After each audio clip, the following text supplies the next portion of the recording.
Bunların derdi beni indirmek. İndirip de ne yapacaksınız? Hakikaten. Çok merak ediyorum. İndirip de ne yapacaksınız?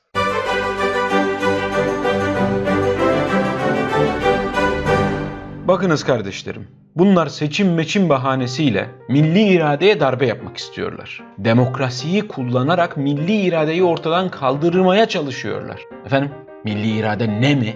Ne mi? Ne değil. Kim? Milli irade kim diyeceksiniz?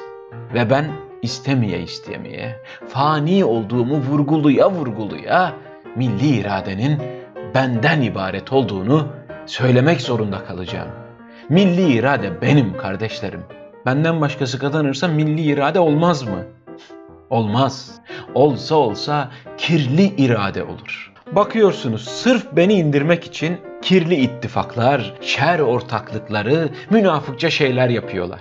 Efendim, biz de mi ittifak kurduk? Evet kurduk ama niye kurduk? Biz bir araya geldiğimizde ne oluyor biliyor musunuz? Bir oluyoruz, iri oluyoruz, diri oluyoruz. Ama onlar bir araya geldiklerinde ne oluyor? Pis oluyor, çiş oluyor, kaka oluyor, çok pis oluyor. İnsanın midesi kaldırmaz. Onların ittifaklarının adı olsa nifak ittifakı olur. Yani seçim bunun için mi yapılır ya?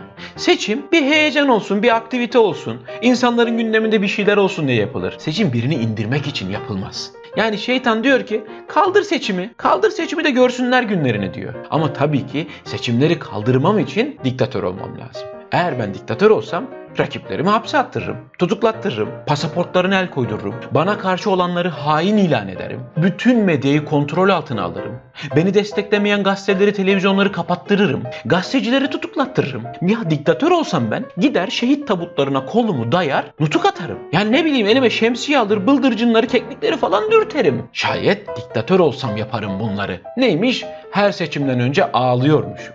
Ben ağlamayayım da kim ağlasın kardeşlerim?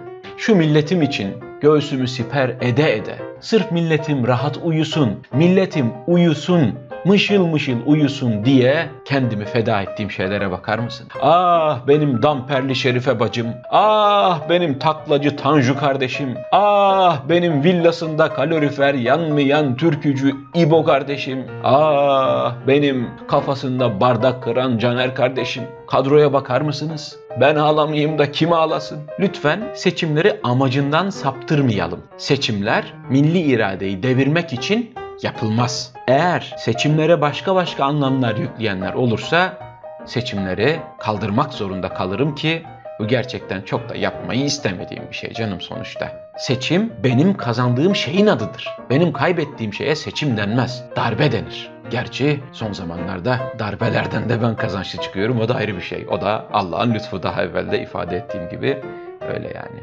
Evet. Ama ne diyorduk? Ne yapsalar boş. Göklerden gelen bir karar vardır. Vardır değil mi ya? Vardır. Ya yoksa?